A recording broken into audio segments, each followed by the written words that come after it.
Like the rest of you, we're trying to make sense of this crazy thing that we call life. I'm RJ, I'm Khalil.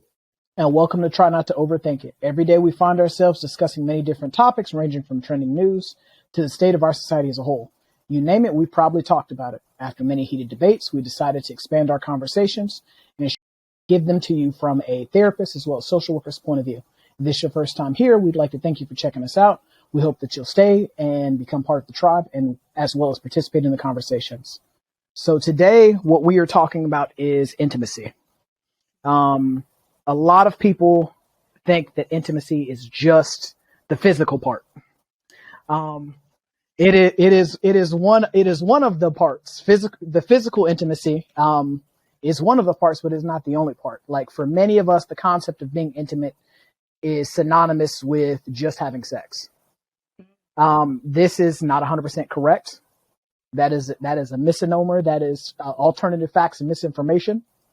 When in reality, sex is only one part of one of the many parts of being intimate with somebody. So who wants to start us off today? Oh, I think we should dive into what is intimacy. Okay. Because I think we all have a grasp on what sex is, unless we need to deep dive in that thing. Pun intended. Pun intended. Y'all know this. Well, Roger, you know this is my subject. I love this subject. But I think intimacy is an in-depth or a deep connection with a person's inner self, their mind, body, spirit, and physical being. It transcends the, persona that is presented to the world, and it is the invitation into someone's inner understanding of who they are and their core values and the way they see the world. Simply put, it is the most sacred space that a person can invite another person to be a part of outside of the physical. So your thoughts, feelings, emotions are all intimate spaces. Yeah. Because for most of us, and I've talked about this in the relationship episodes that we had, in order to cultivate and have a foundation for any relationship, there has to be the cultivation of intimacy first. Because most of us, we try to get to the physical part of the intimacy. I ain't gonna lie. But it's very important that outside of just the physical, you have the other pieces in place too, because when you're done being physical, what else do you have? Like Unique pointed out, the emotional intimacy, being able to have a sense of closeness with your partner and your partner to feel, sympathy and empathy. And it goes both ways for both of you, where you have closeness, they have a closeness. And in like when Unique pointed out in the episodes about, why mental health mattering, being able to sit in a space with someone, just being able to be there for them in that time, in that moment, in that minute, in that second, to just have that closeness, then you have your mental empathy, your mental intimacy, where you're creating a deeper understanding of you and your partner's minds, where you guys understand why each other think the way that you think. You learn your partner and you learn what they're going to do before they even do it. Yeah. You have your spiritual intimacy, which is where, you're revealing your spirituality to your partner and listening to them. And then also being open to their disclosures as well as, their spirituality and not being judgmental, being open and being honest about that. That's a big one for me. Because I feel like if we can't worship together, I feel like other parts of our relationship are not going to work either. We don't put things together. Exactly. And then you have your physical intimacy. That's everyone's favorite. But it's more than just laying up and having sex with somebody. It's, being able to hug somebody, being able to console them physically, being able to, cuddle, be able to hold hands, being able to just be in each other's space and be able to just be around each other physically, and not get on each other's nerves and not be at each other's necks. And then you have the last one, which is experiential intimacy. And that's where you guys, life experiences together.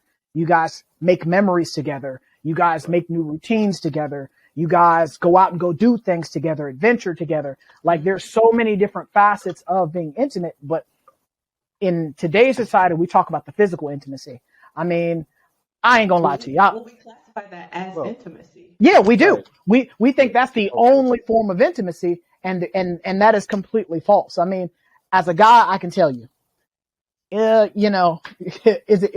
the physical part, the sex important to me as an individual? It absolutely is. Time out. Right. Time out. Where's my flag? Sex is important to everybody. To everybody, right. Men, women, non-gender conforming. Everybody loves and needs sex.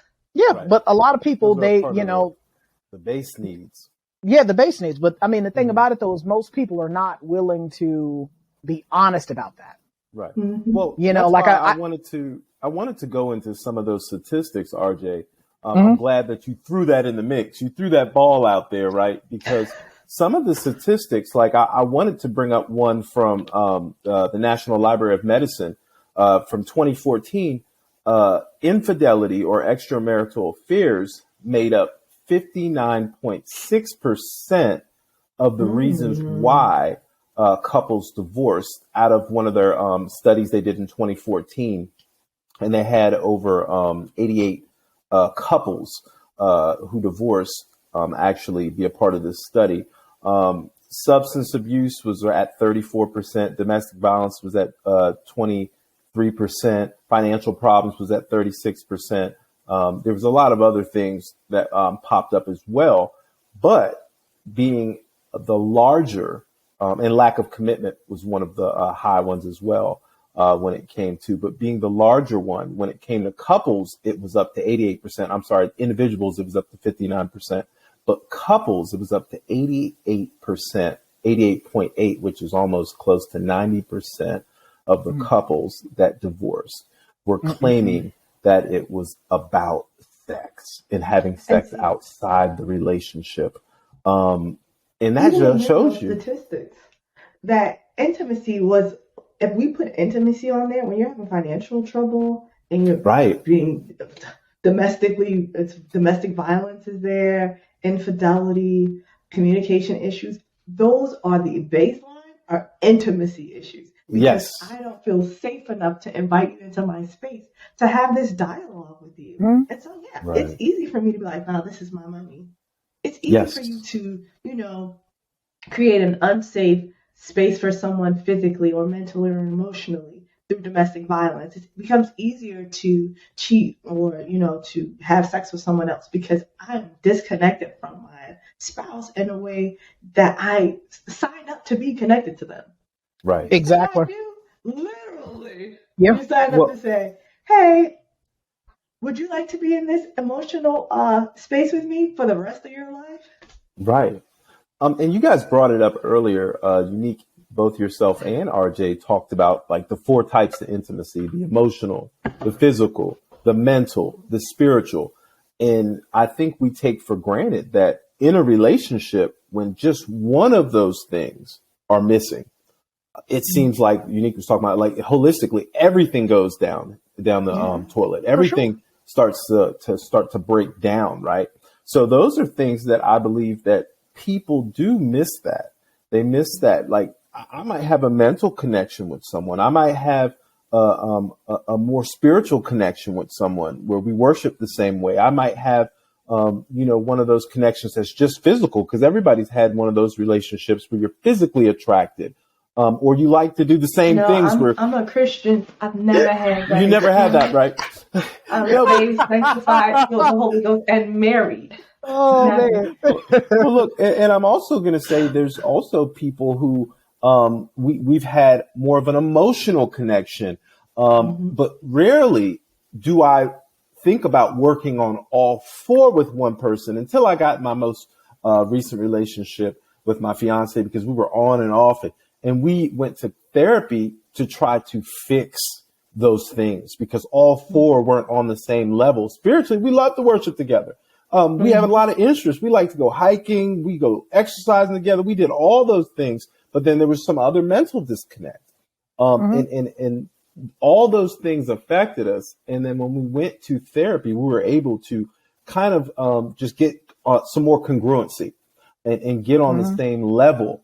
But it took us to be able to be honest, like Unique said, and speak about some of the things that were lacking. You know, you got to be able to talk about that to someone. And that's a difficult thing in our society because really intimacy, that closeness, that level of opening up with someone and being vulnerable, like Brene Brown always talks about, we don't do that, especially in the African American community. It's very difficult to let somebody know where my weakness is. But I think that's important when you're talking about having sex with someone, because as adults, that's what we do. When you're talking about having sex with someone, you want that to be a safe space to let someone know these are the things that hurt me. These are my soft spots. And as Raja always says, these are my no-no areas. Yep. You got Like you a got little kid, like a little gotta know your kid. no-no areas. Yeah. Because if I don't know your no-no areas, it could throw off the whole mood, right? Right. I mean, before I was sanctified, I'd heard stories of, people not sharing their no-no areas and it throwing the whole mood off, Right. Mhm. right? They be ready for the mood, all the fire is going, and then before you know it, the fire is out because somebody then said something or then brought up a topic, and Mhm. you put your clothes back on and go Yeah, you home. got So, it. we're going to try this again. Yeah, ain't even no trying it again. It's We're not doing Right. that.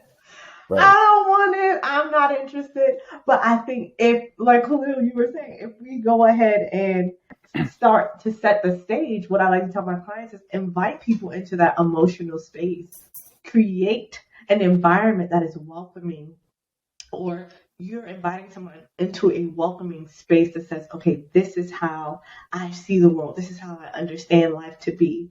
And I'm inviting you in this space, not to change it, not to fix anything, but to just experience it the way that I do.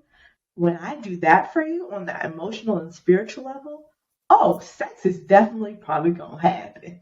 Right. For sure. And I mean, and when it does happen, it's a different, it's on a different level than when you're just out here doing something with some random person or somebody you Right. don't have a connection with, because again, the passion and the fire, it's like throwing rocket fuel on a bonfire. Like it's going at that point. It's booming. Right. So for me, I always look at things going in sequential order.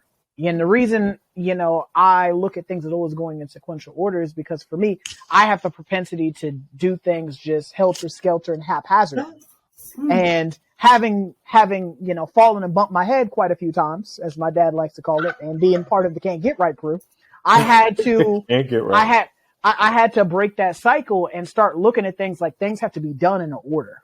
And by doing things in an order, you kind of start to be able to avoid certain pitfalls and certain traps that you hadn't previously. So for me, when I'm engaging with somebody, and I talked about this in a relationship episode, everybody don't deserve to sit at my table. No. Now you do have to be able to go through the wrong ones to find the right ones. But for most of us, what we tend to end up doing is we tend to give everybody the opportunity. And in giving everybody the opportunity, it gets to the point to where for some of us, we become jaded because we share ourselves with people and then they burn Right. us. And And then then they we burn share us. ourselves with people and then they burn us. And it just keeps repeating and repeating and repeating. And we never get anywhere. So then we go into a situation where the person is coming in, they haven't done anything to you. And because you're so jaded and you're so sharp because people have burned you so many times, you miss out on a blessing because you're bringing stuff from your past into your present. And so for me, what I had to start doing was every situation was a brand new situation. Right. I can't blame somebody of the present for what somebody did in my past. But also I had to, at the same time, hold myself accountable and recognize I did these things in my past. So if I don't want these certain outcomes, I have to kind of start making smarter decisions and move differently in order to get a different outcome. So in sitting down and getting and having those conversations with myself, not literally, but figuratively, I have those conversations with myself, starting to understand that, jumping straight into the physical or, she cute, I'm cute. We in each other's space now. We're in each other's face. We're sharing time together. But after the physical, what do we have? Nothing. Right. We have nothing because again, for me, big part of my life is, the spiritual intimacy. Can we read the Bible together? Can we pray together? Can we go to, church together? Can we go to Bible study together? We can't do those things. I'm sorry, but other parts of me ain't going to work. Right. Being able to talk to somebody, because as a therapist, there are days where, it has been, hell in a handbasket. And I want to be able to come home and be able to just talk to somebody and be able to share with them what my day was like, and not have to wage combat outside my house, then come in my house and there's combat. Shoot, to Right. know that they've even covered you while you're at work. That's what I'm saying. I need some covering. Pray for what's going Pray on. for me. When I come to you, your mind is right. Just to hear what happened to my day, Right. right? I think I used to talk about this a lot, but I think that when you only have sex, and I've heard it said, well, sex is just sex. It's just that. It's not a dance. Sex without intimacy in the forefront creates a false sense of intimacy. It Right. does. Many of us have had sex with somebody, and then you feel like, oh, I really know them, and then see something that comes off, and you're like, I didn't know nothing about this person. What you Yep. mean you like this? How Right. you started treating me weird? I feel like you Right. acting different. No, they're not acting different. They're acting the way that they always were, but because you did things out of order, you didn't. You put the cart before the horse. Now you pulling the cart you can't even carry, and you Right. trying to figure out, I'm a backtrack. How am I get out of this situation? And I mean, I don't want to turn this into a God thing because I love the Lord too. But for some people, for the non-Christian believers, scientifically speaking, how the brain works, the way the body was designed, especially for women, you do have to have that psychological component where you are engaging the mind before the vagina juices even start flowing. And if that's a little too graphic, that's just how it works. Right. It starts off with a text, a touch, a compliment, engaging the things that don't even require any touch at all. Yeah. Right? Well, that's because you guys are wired differently than us. Right. That's because you guys are wired differently. Like you guys are stimulated mentally and emotionally, whereas us as men, we're stimulated physically. That's why certain professions they ain't visual. never going. They ain't never going out of style. They ain't never gonna be illegal. They ain't never phasing out because Yeah, we the got visual. to see what that thing look. We got to see what it's Right. like. So it becomes a situation where because you guys are built differently than us, you guys require different things than we do. So, for us, it's being able to know that, as my partner, if we're in a relationship together or we're getting to know each other, we're dating, as my partner, there's going to be things that I'm expecting from you without me even saying them. Right. And then we tend to also, exhibit those behaviors as well. So like for me, if we're together, I'll ask you, did you eat today? The reason I'm asking you, did you eat today? Because physically, I got to make sure that you're good. Right. Whereas mentally, emotionally, that may not necessarily be the thing that I'm gonna check for. But are you safe? Did you eat today? Are you physically all right? Right. Like those are going to be things that as the man, those are things that we're checking for. Cause I remember like I dated this one young lady, and she would work all day and not eat. I would get to the point to where, hey, we're going to get something to eat because I know she'd eat all day. I would ask her, did you eat? And then after a while, I stopped asking because I knew she didn't eat. So because for me, mentally, emotionally, and physically, we were tapped in. I knew that she didn't eat. So we would, I would either send her some money to go get something to eat, or I made sure she ate. Because again, she would be checking for everybody else, not check for herself. And so as a man, but connecting with her on a different level. Right. Checking Right. that where you're doing this for you. She says, okay, he's intentional. So you've tapped into her mental and emotional. He cares about me. That's what that says. She's Right. ready to bust it wide open. Right. That's what that says to her. He takes me. I am Right. seen. I am understood. This man asked if I ate today. Right. So when you can't have one without the other, there's no such thing as just sex. Well, You know, I I know I mean, was joking before, but there's no such thing as just sex. well, there's people who've been able to compartmentalize that Mm, this part of sex is physical and it doesn't have to bridge over into the emotional. They've actually Nah, tried Khalil, to. I'm arguing. I'm No, I'm saying arguing. it's a defense mechanism for some people. I'm not saying that that they're not delusional, but there's people who try to Very delusional. operate like that. Very. No, they Very try to delusional. operate like that. But we all know that your brain and the hippocampus, once I have this sex with you, right, and that dopamine's released, and my receptors are picking it up, and it's been a good experience for me. And my amygdala remembers that good experience. I'm gonna want to do it again and again. Again and again. yes, there is some sort of connection that's formed, right? But the way people are, because they have that defense mechanism, what I'm saying scientifically, they're trying to compartmentalize. This is only this. It's just a physical interaction, but like you all were Like a saying, high five. like a high five. But what? Or like doing a lot of coke. Right. I've never done a lot of coke, but I'm pretty sure if I did, my brain would remember the high and be like, The I high. liked it. I'm doing that again. I'm doing that again and again. It's just And I'm like doing it it's the just same like way I did it drugs. the last time. Right. So I mean, people lie when they say, "Oh, well, nah, that was just a physical thing." No, your brain still equates that with a good experience. All right. exactly. And there are other feelings that will get involved, especially if people are doing what RJ's doing.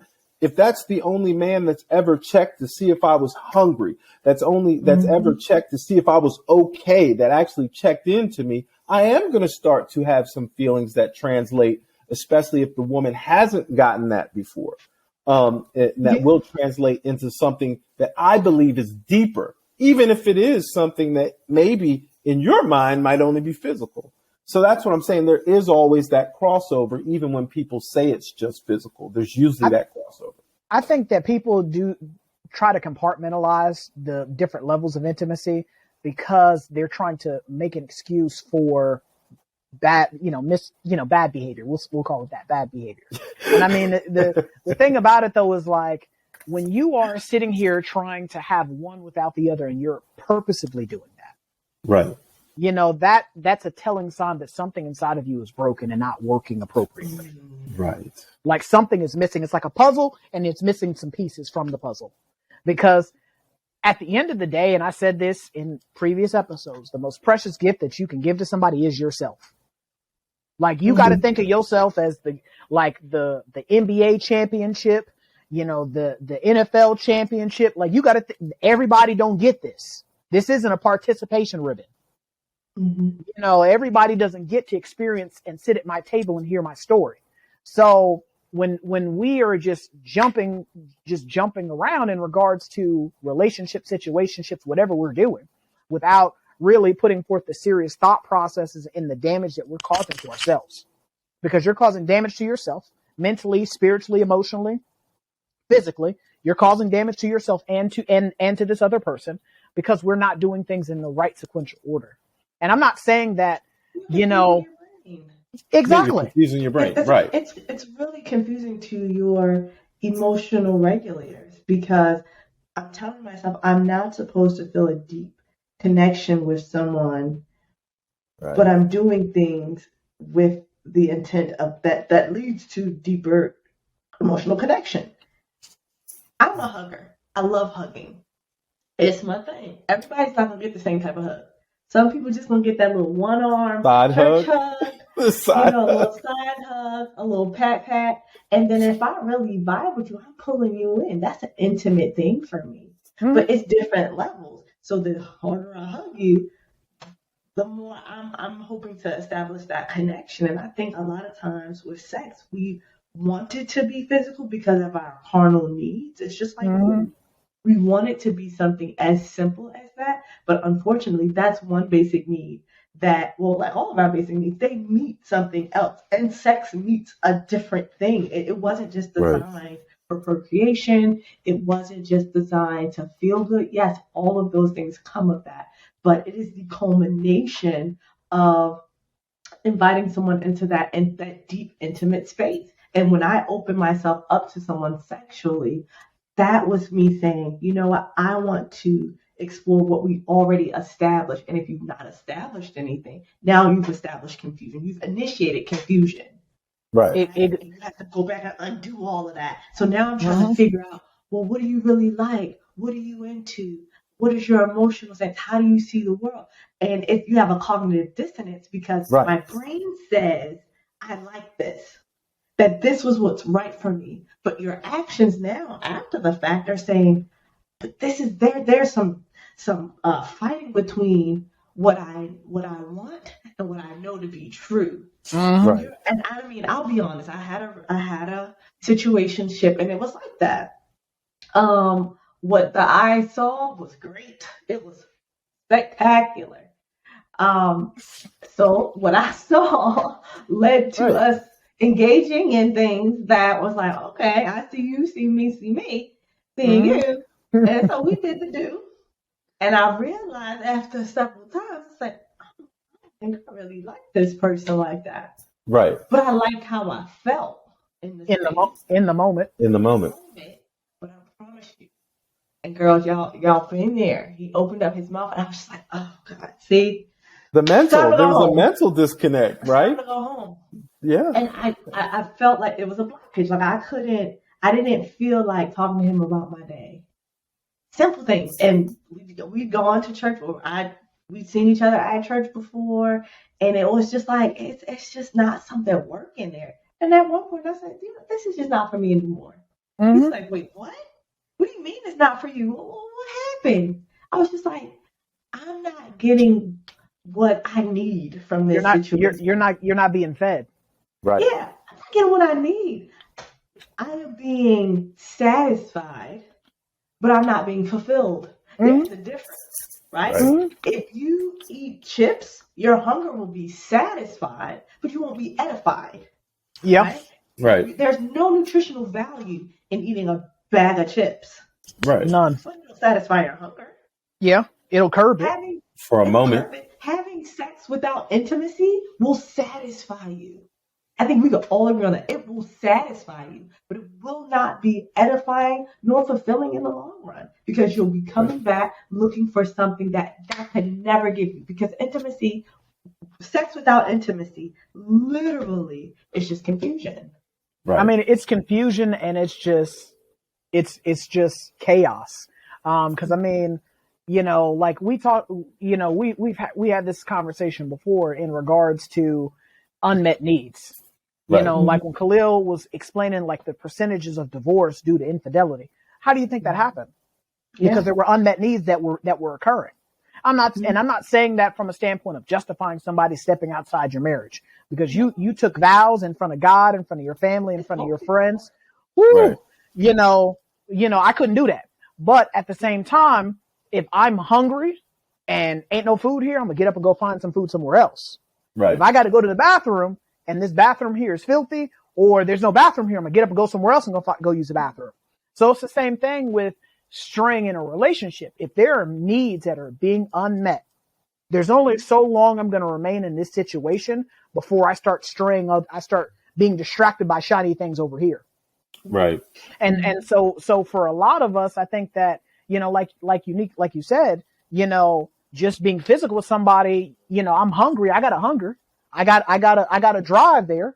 You know, I like how she looked. So I'm about to go holler, shoot my shot. Hopefully it goes in, swish, and, you know, see where it goes. But see where, when you get to the point where you're asking, what are we doing? That's where you know you done messed up at. Right. Right. That shouldn't, right. Just that comment alone. Just that comment alone. Right. I've had, you know, ladies that I've dated ask me, what are we doing? You know, Right. what exactly are we doing? If you're having to ask me what we're doing, we just wasting each other's time. Exactly. We're wasting each other's time. And so for me, you know, it's imperative that, you know, you guys are sitting down and I talked about this in the very first episode. You have to outline, you can't change the rules of the game halfway through. And a lot of us try to do that, where we come into the relationship on one tip. And then as the situation as the game progresses and it keeps moving and it's going down the tracks, then we want to change it up and try to put a new flip on it. And it's like, you can't do that. You just can't do that. And a lot of us don't outline what our expectations are from the very beginning. From the because they don't know Right. But that's we true. talked about that. Not knowing your partner, not spending that time with the person, not being intentional about knowing and getting to know that person intimately without sex, getting to know some of their likes and dislikes, getting to know their character, right? Because we know that sometimes when you actually get involved in a relationship and then you see some character defects start to come out, right? And you're like, oh my gosh, that person is not who I thought they were, right? Well, when you're going on dates with people, if you're going on dates consistently and regularly, it's no different than with our clients. There's only so long they can keep the mask. They can mask it, right? You have like for me, I don't do no surface level stuff when I'm talking to my clients who I have an inkling that they're not taking their medications and being compliant with treatment. We're going to have a long protracted conversation because over that 1 hour session, hour and a half, 2 hours, the real you going to come out. It's going to come out together long enough. Right. And so when you're going on dates with people, and that's why like I'm a big proponent, especially for young ladies, you're out here and you're trying to find that, that person for you. Go on dates. Go on some dates. Don't just be, he's cute, I'm cute, and I see you see me, and next we laying up together, and then expecting him to be boyfriend material or husband material. That's not how that's going to work. The Netflix and chill don't work. See, y'all talking about getting to know the other person. I'm going to take it a step further, and I'll speak from the lady's perspective. Get to know you. Right. You have to know what you want before you can try to figure out how somebody else fits into your program.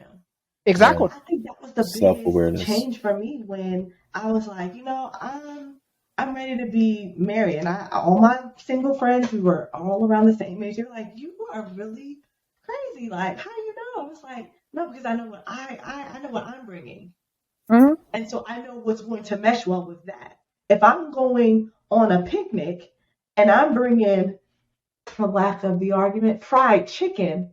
Oh man, why you had to pick that? Well, because I'm vegan, and I just think that would be nice at a picnic.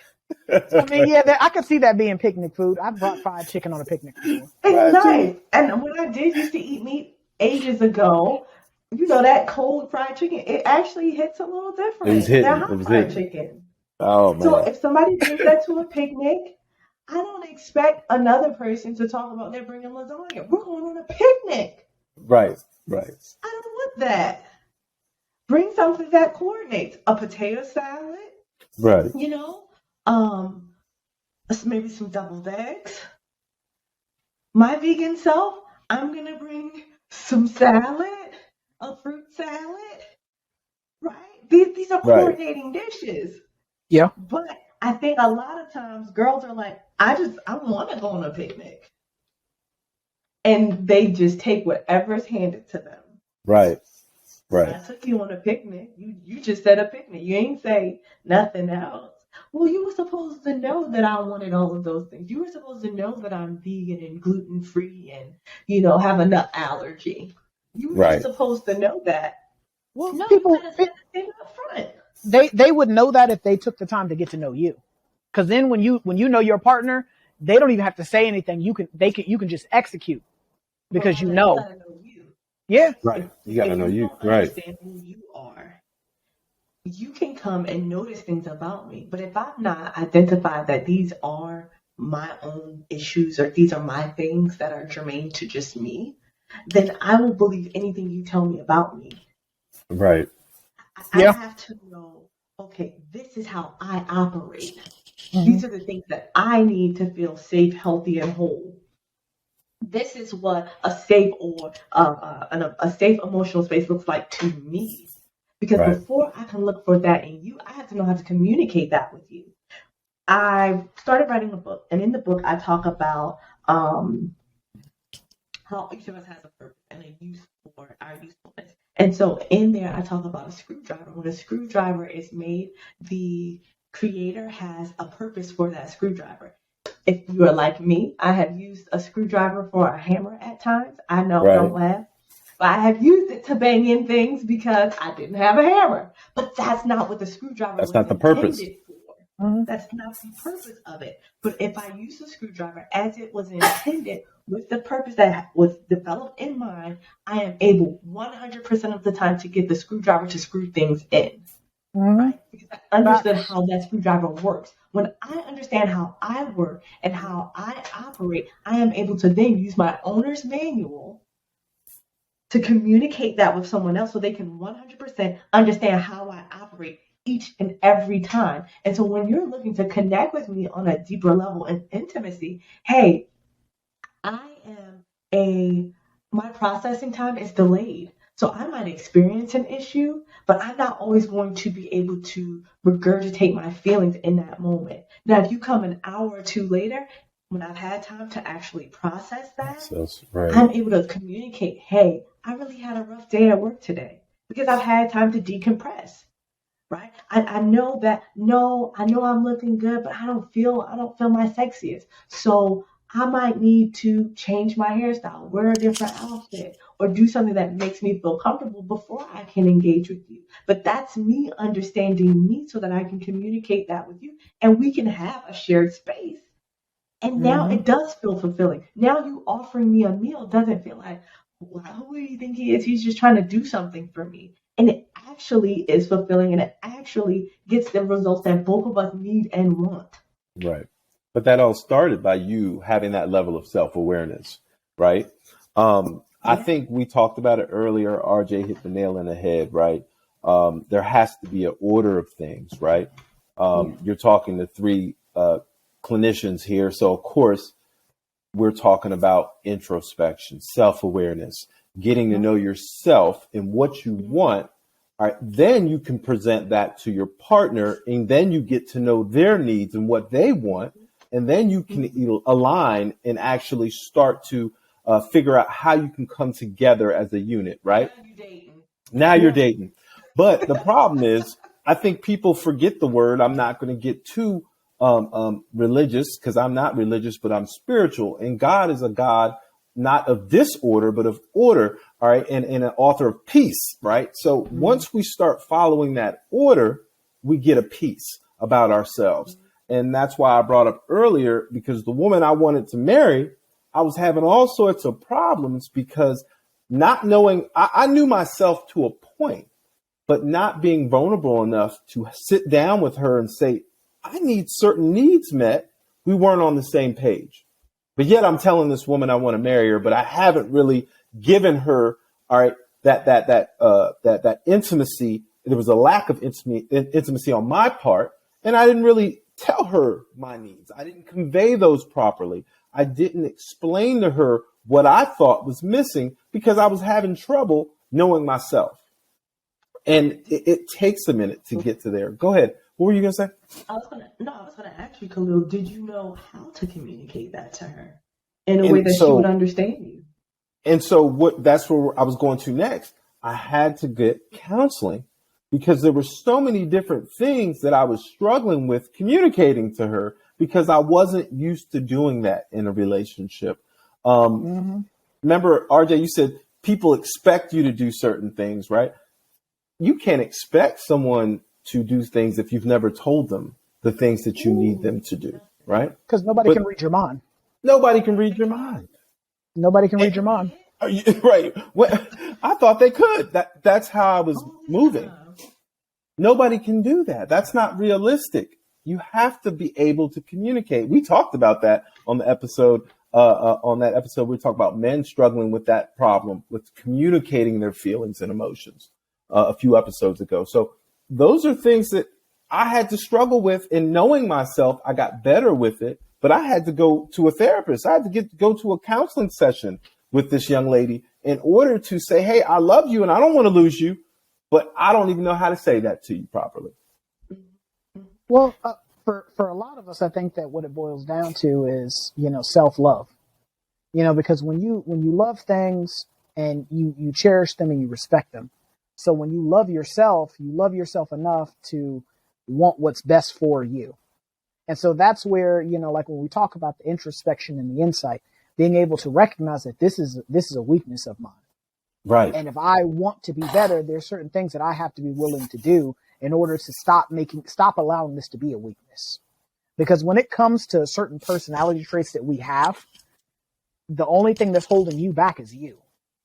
Right. And for me, I'm one of those people. I'm a huge proponent of taking responsibility. Like for a lot of us, we'll blame everything else. Oh, my daddy wasn't around. My mama did this, that happened, the government this, and it's like, but what did that have to do with you making the choices you made? I say that to myself. I say that to, my siblings, say that to my clients, my coworkers. Like at some point in time, we have to take responsibility and accountability for our actions. And so like for you, Khalil, like what you just explained, that was you taking accountability for your actions of, hey, I want to marry this young woman, but what I'm saying versus what I'm doing are not in alignment. Right. And because they're not in alignment, there are certain things that I have to do in order to get them in alignment. And in order for us to get from where hypothetically I want us to be and actually physically get us there. Now there's work on both sides. There's always going to be work on both sides. There's going to be things that she's going to have to do. There's going to be things that you have to do. But again, if it's worth having, it's worth putting the work into to obtain it. One of the things I think that's interesting is, what Khalil was saying. Unfortunately, what we're talking about is countercultural, especially in Black families. Right. And that's absolutely true. When countercultural. I have my Black clients to come in, I start grassroots, and I'm like, what I'm about to say is not something you have probably seen at home or in anybody in your family, but it is necessary in order for you to be healthy. Learning how to articulate your thoughts and feelings is pivotal in healthy relationships. And in most Black families, we react rather than respond. We react based off of something that someone did, and so without thought, we do something else. So then we later have to learn to come back and say, oh, I'm sorry for, or I only did this because of, or this affected me here. Like you were talking, RJ, how, well, you blame me. The blaming comes in because I've reacted. So now I have to blame someone for my reaction. As opposed to me making a conscious decision, like you said, Khalil, hey, a conscious decision looks at the part we play. Mm-hmm. Hey, this ain't moving how I wanted to move. What's my part in this? Like where did I get what did I cause this to stop, or this behavior to come to me? Okay, if it's not me, I have a choice now. I can stay in it, right? And now my mind is going to take over and do what it does to make me feel nice, because homeostasis is a real thing. I'm going to feel good. Or I can do something that says, I don't like this, let me do something different. And I think a lot of times in our families, we weren't always taught that we had options to do something different. Right. That's right. We were taught stick and stay. We don't give up on family. Everybody, you don't always get to have a say. So do as I say, not as I do. Right. Who do you think you talking to? You're not afforded an opinion in this space.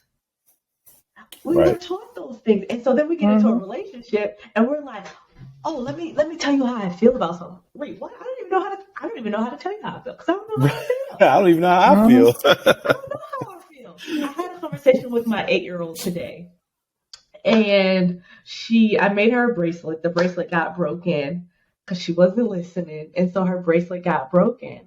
And I wanted to talk to her about, she makes jewelry. I was like, you've not made any bracelets lately. And she said, Mommy, I just want to stop you. And I knew she was about to say something I absolutely did not want to hear. I said, what? What is it? And she's like, you keep saying the word bracelet, and it's just, it's hurting my heart, because I just broke my bracelet yesterday, and I don't want to keep talking about it. And so I said, okay. She said, are you mad? I was like, I'm not mad. I don't agree with it, but I respect your decision. I said, do you understand what that means? She says, it means you don't really understand why I feel that way, but you're just not going to talk about it. I said, no, it means I do understand why you feel that way. I still want to talk about it, but that's something that's hurtful to you. So I'm respecting you by Mm-hmm. not continuing to do something that hurts. And so at 8, I'm teaching her to be able to have a conversation down the Mm-hmm. line with Right. her spouse to be able to say, hey, I'm not feeling this. And Right. this is the part that I play in it. Mm-hmm. But I'm asking right now, can we just table this for a Mm-hmm. time that doesn't feel as difficult for me? And allowing her spouse to be able to say, hey, I didn't see it from that way. Hey, you're right. Because I love, respect, and care for you, I'll table it. And my feelings don't have to be involved. Yeah. She's not responsible for my feelings. She won't be responsible for her spouse's feelings. And neither will her spouse be responsible for her feelings. She's responsible for that. But it is her responsibility to communicate that. And I think, Khalil, that was beautiful to hear, a Black man saying, I had to take onus and ownership that I wasn't communicating it in a way that it could be received. Mm-hmm. And I was getting mad that she wasn't picking up what I was putting down. Well, because you wasn't putting it down in a way that she understood. Y'all were speaking 2 different languages. Well, I never sat down and expressed what was going on inside of me. I left. I moved out. I said, I'm not even going to spend the time to do this. And we were fighting. We were going back and forth. There was all sorts of stuff. I started talking to another young lady.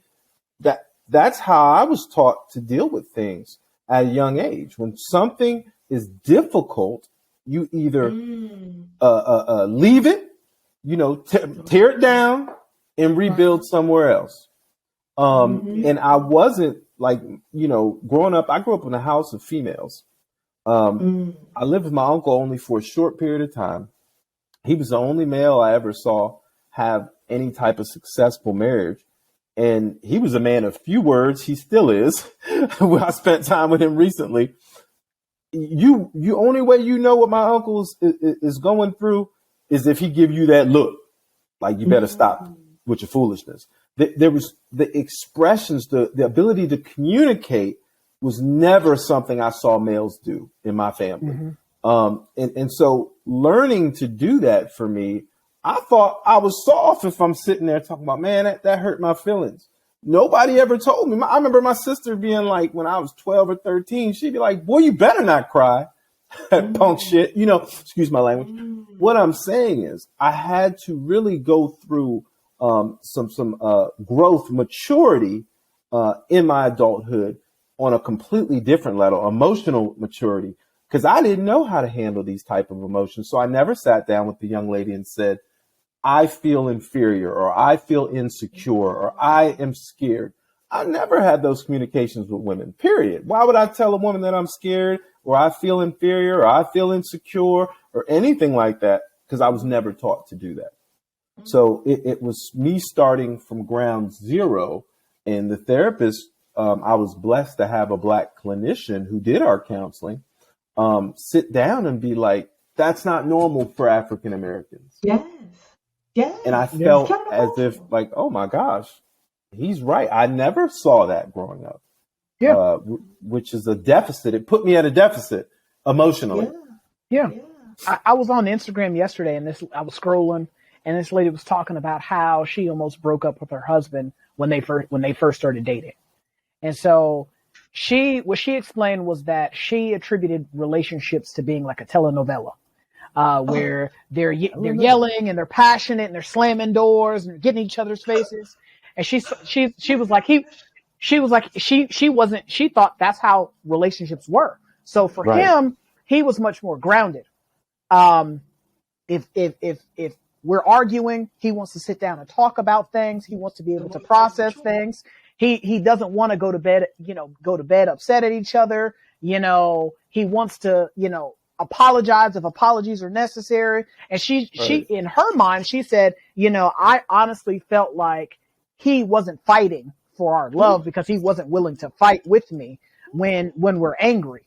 Right. And so she was like, as she started to grow up, she started to realize that life wasn't, a telenovela. Like that's fiction. That's not real life. And I mean, like for me, when I was a kid and my grandmother used to have me watching her stories, I used to think that was real life. I swear to God, I used to think the stories, the soap operas, as well as professional wrestling.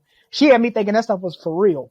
Right. And so, when you watch these, these soap operas, there's no way that those are actual functional people, because they're just so emotionally jaded. And so, and so for me, when I heard her say that, I mean, it, what you just said resonated with me as well, because it's just like, for a lot of us, we go through life not really understanding what right looks like, because we've never seen right be done before.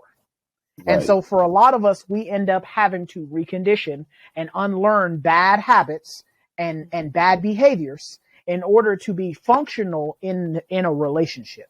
And I mean, for you would think that as people get older, behaviors would improve and people would think more and act less. Nope. You have some people where, this is just me. You just got to accept me as I am. And I'm like, when I hear people say that, I'm like, you must plan on being by yourself for the rest of your life. The rest of your life. You must plan on being by yourself for the rest of your life, because any fully functional adult recognizes that the basic principle of Darwinism: those who fail to adapt and evolve with their environment become extinct. Yes. So if you're not willing to grow and to evolve and to, be nurtured and cultivated in a relationship with somebody, eventually, as I said in the relationship episode, either you outgrow me or I outgrow you. Right. And so when you are developing a relationship with someone and you are cultivating and being intimate with them in all the ways, if there's some disconnections there, I'm going to outgrow you at some point in time. Because again, I'm not being fulfilled in this situation, in this particular facet. And that is where, like we talked about, dating purposively, by dating purposively and taking the time to get to know people, you can outline what your love languages are, because everyone's love language is different. Some people's love language is just checking on me, calling me, texting me, a good morning text.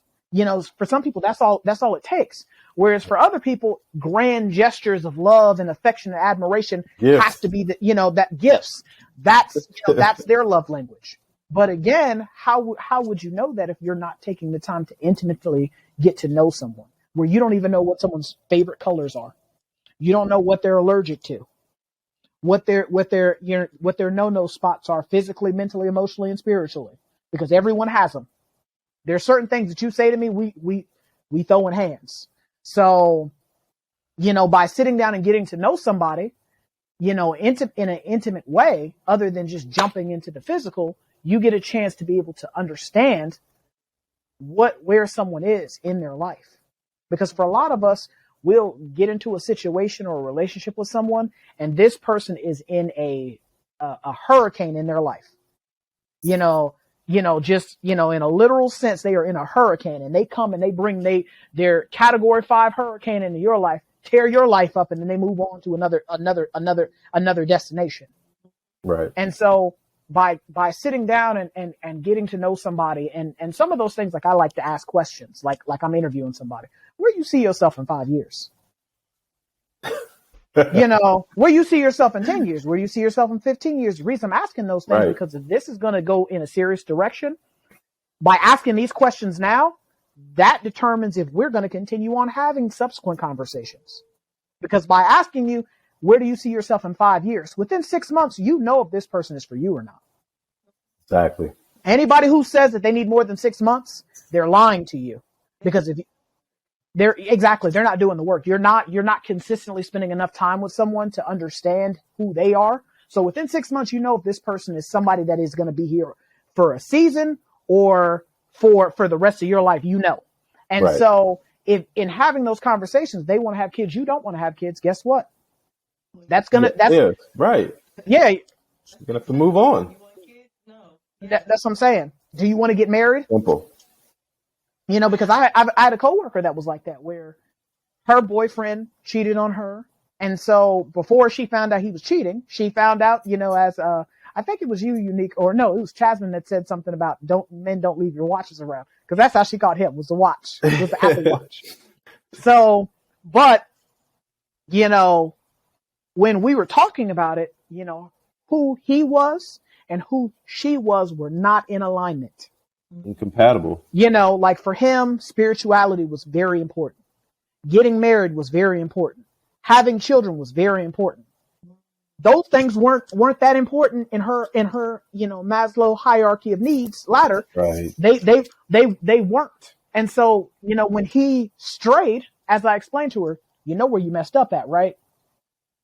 You know, like, and I explained to her, one, I'm not justifying him cheating any way, shape, or form, because again, if y'all in a committed relationship, he owes you that. Right. He owes you a conversation to to tell you these things before it gets to that point. But also at the same time, if you knew that you weren't at the same point in your life or wanting the same things, you were wasting his time and he's wasting your time. It's that cognitive dissonance because I like Right. this person, but this person isn't. I don't feel fulfilled by them. Mhm. It's meeting a need. You know, it's, you know, giving me something that I want, but it's not fulfilling what I need, and that's the difference.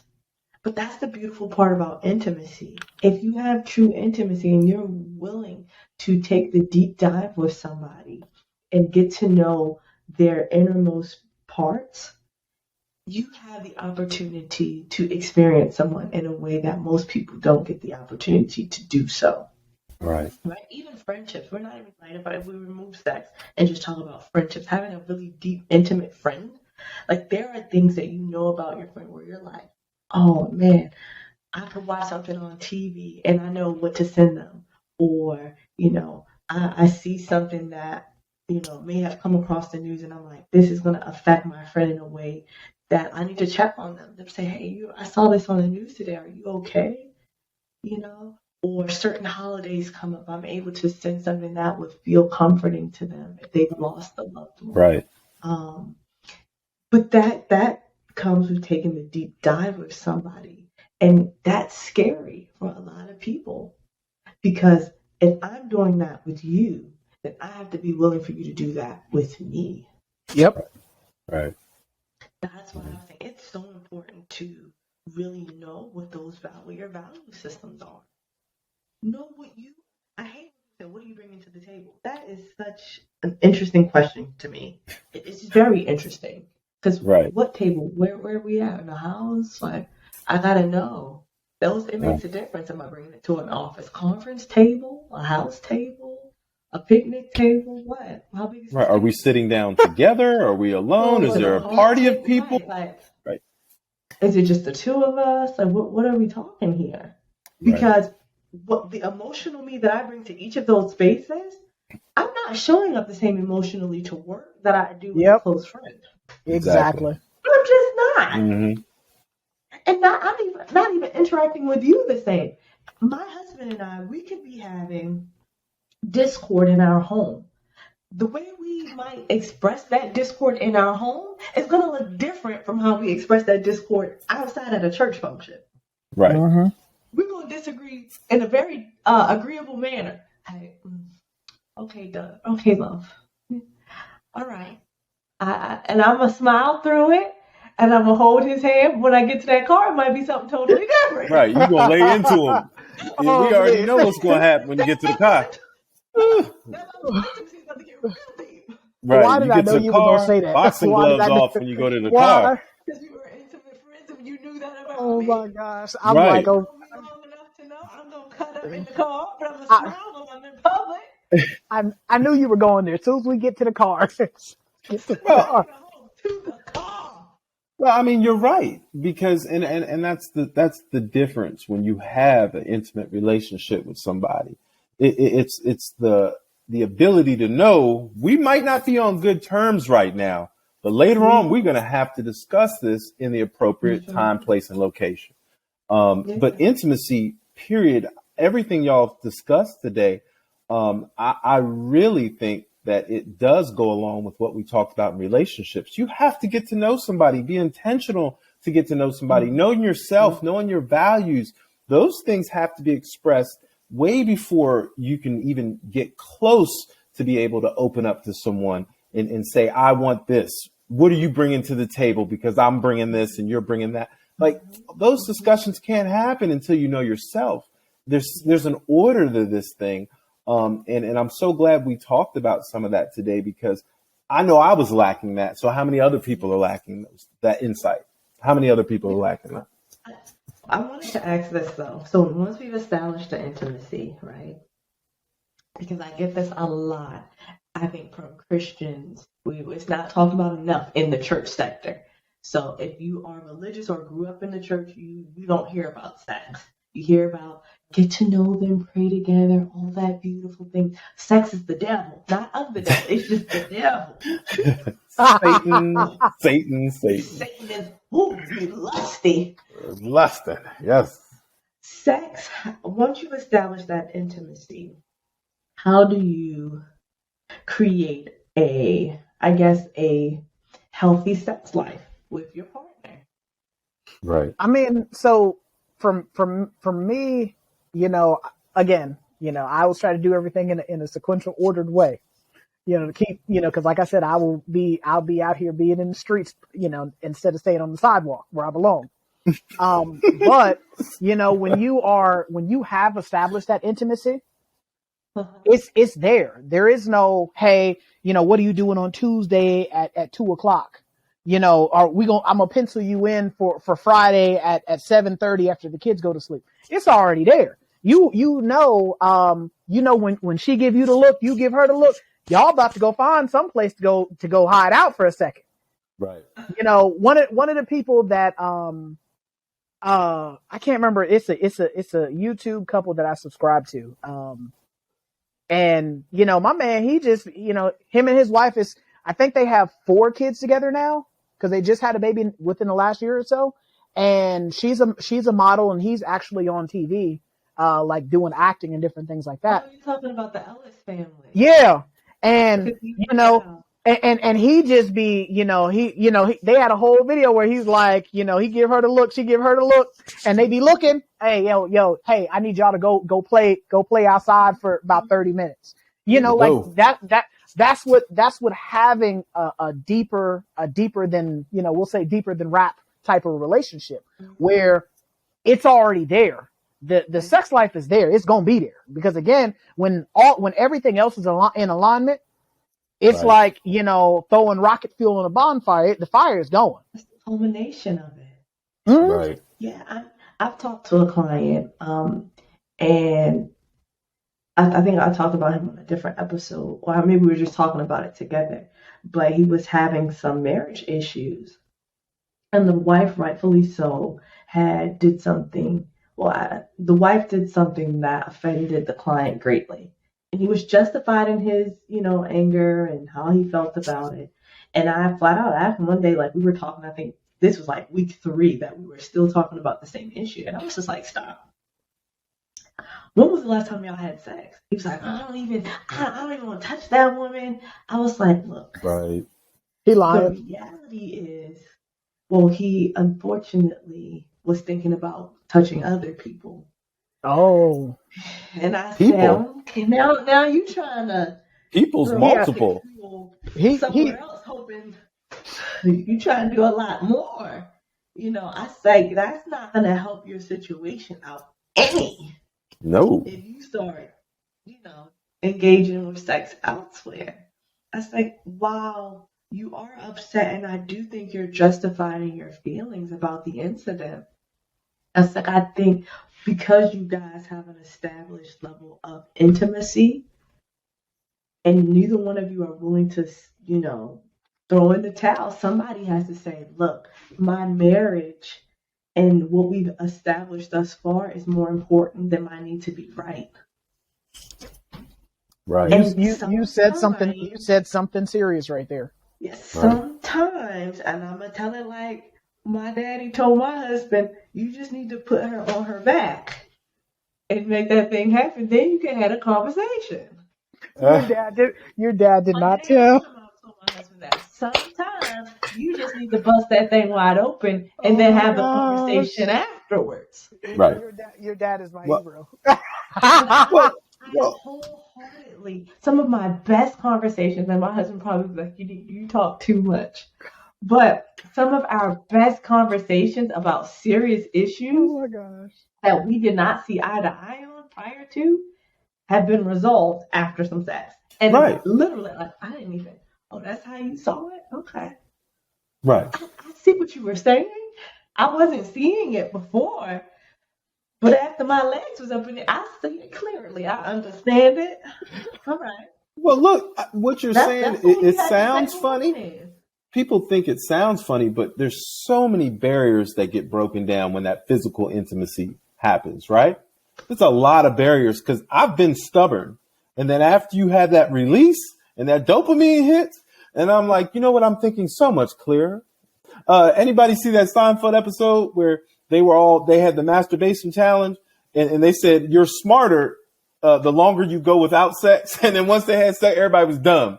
Well, I mean, it's almost like that. It's like, hey, you know what? I'm willing and I'm open and I'm willing to listen now because I got all that off my chest. There was a level of frustration that was released.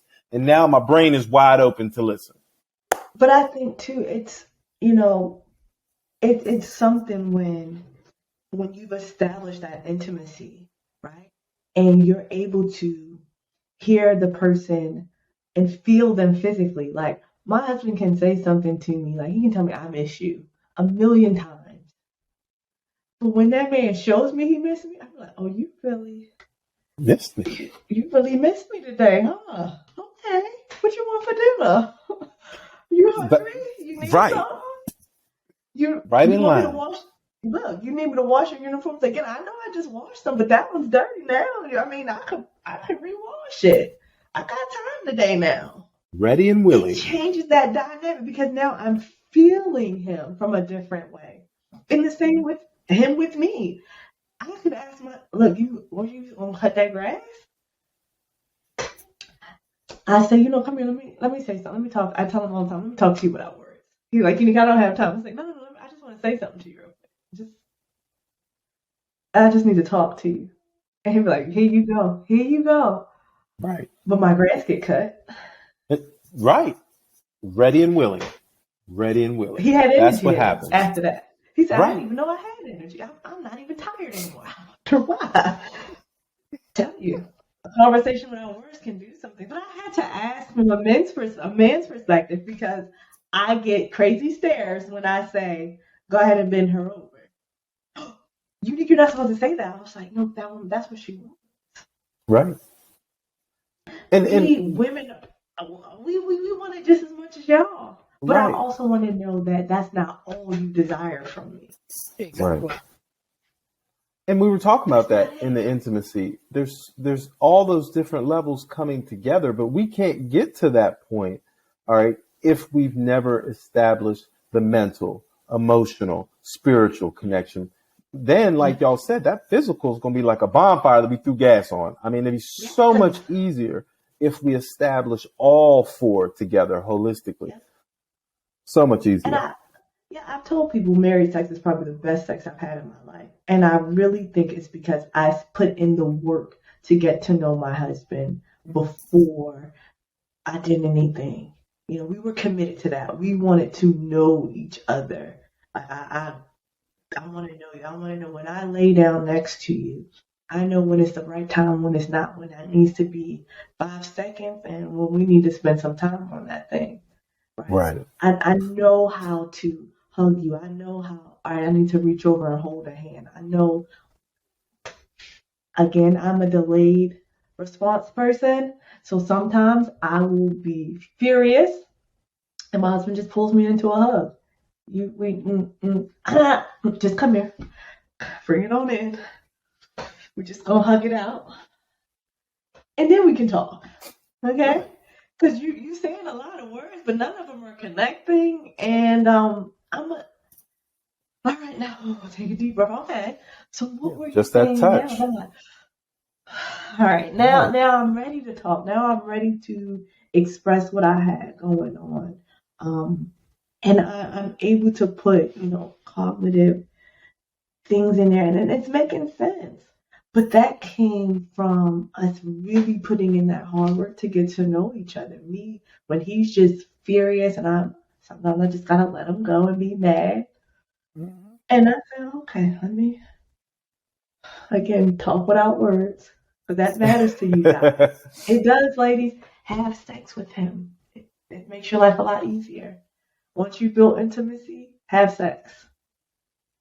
You're hearing that It from a helps. female, guys. You're hearing that from a female. Yes. Yeah. Men and women, I think people get lost. Like, Knock them no, down. knock them down. Look. It's not just coming from a male perspective. This is females, males, and this is a hard conversation for people. Unique, you touched on that when we first started the show. People are scared to talk about this. Yeah. But this is real. These things can only be achieved when all four levels are starting to get met in a relationship. Yeah. The physical, the emotional, the spiritual, the mental. Once all those things are met, it's a lot easier to build that intimacy. And that will become intimacy. That's where that level actually takes, where it blasts off and it actually takes, hold of the relationship and actually moves in the relationship. There's more passion. There's more love. That's what we need as people who are all in some form of relationships. Even your friendships need to have that type of intimacy where you might not have the physical, but the other aspects are in your friendships, relationships, period, need to have that. Yeah. Yeah, I tell my friends I love them. Right. At first, it weirded them out because they're like, "Why do you always tell me?" I'm like, "Girl, stop telling me that." I was like, "No, because I do. I love you." And I'm the mushy one of the bunch of my friends. I'm always the mushy one. But I want them to know without a shadow of a doubt, if something were to happen to me, that they knew where I stood with them. And because I have this level of intimacy with you, that doesn't scare me to tell you, hey, I have deep feelings for you. I miss you. I love you. I care about you. I want to see your face. Right. I need to carve out time to be with you. I had to tell one of my friends I had to get her together because she was just acting like she got this new guy. And I had to get her together and say, I like to eat too. She forgot about you. He's cute. Right. I know he's cute and everything. But I eat food too. I watch TV sometimes. I mean, we can talk about shows too. I work from home just like you. You take a lunch break, I take a lunch break. I mean, I would love to hear about how things are going. And she laughed. She was like, "You are a mess." But she understood that was me saying, I need us to work on our intimacy too, because this fuels my other relationships. If this relationship is off, my other relationships are going to suffer.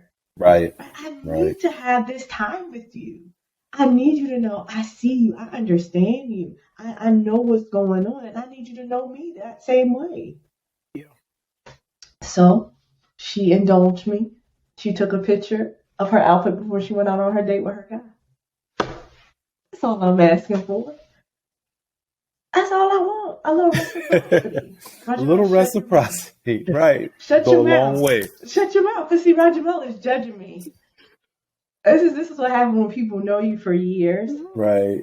He's judging it, but I'm dead serious.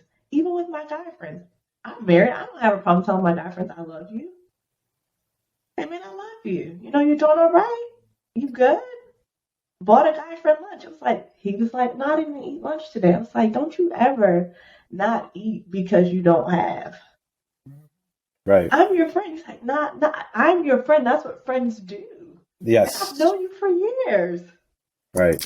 I would expect the same for me. If I told you, hey, I didn't eat because I couldn't afford lunch today, afford it for me.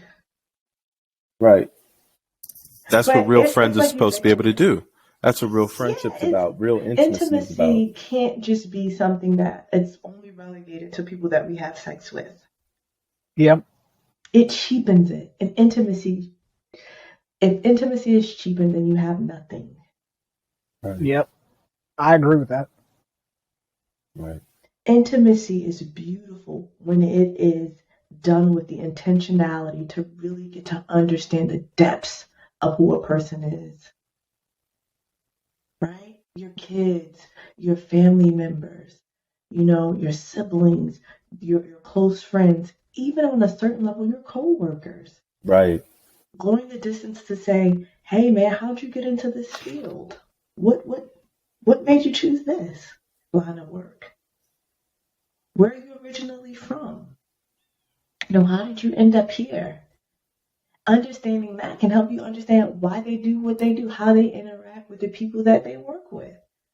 Yep. Just by going a little deeper, understanding a person on a level that the average person wouldn't see. And we just wrapped up, I guess, our series on, mental health, why it matters. But that's why. Because when I'm able to say,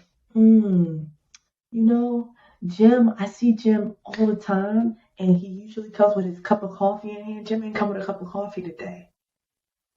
Jim's tie started to look a little off. Jim, you usually wear a tie. Now you don't have to get coffee. You ain't wearing ties no more. Jim, is everything okay at home? Because I know you just been off, but that's intimacy. Yes. Mm-hmm. On a deeper level. So now I'm able to ask Jim things that are intimate about him that the average person would be like, I didn't even know he has coffee. Yeah, he has a Dunkin' Donut cup every day. Yep. He has a tie. He parks in the same spot. When he comes in his office, he sits the cup down. He turns on NPR. But I haven't heard any of that. And all the while, Jim could be having marital issues. Yep. Jim could have had a death in the family. Jim could be feeling unfulfilled at work. Right? But I would never know because I never took the time to be intimate with Jim. But if I do and I'm able to ask that, now Jim feels equally open with me to say, you know what, Unique? I've just been feeling a little depressed lately. It's a lot going on in the world and I just don't know how to handle it. I've not crossed the boundary line. No. I've never even had sex with them. But what I have done is build a solid connection and a deep, meaningful relationship where now Jim knows if I have to have a hard conversation, this is a person I can trust with that. Right. Building that rapport with other people, man. Yeah, I'm going to be respected. I'm going to be loved and cared for when I talk to Unique. And that's what we teach people. That's why we all go to work every day, to teach people how to have these meaningful connections that are transformative, not just in the bedroom, but throughout all areas of their life. Because all of those affect what they do for a moment. Yes.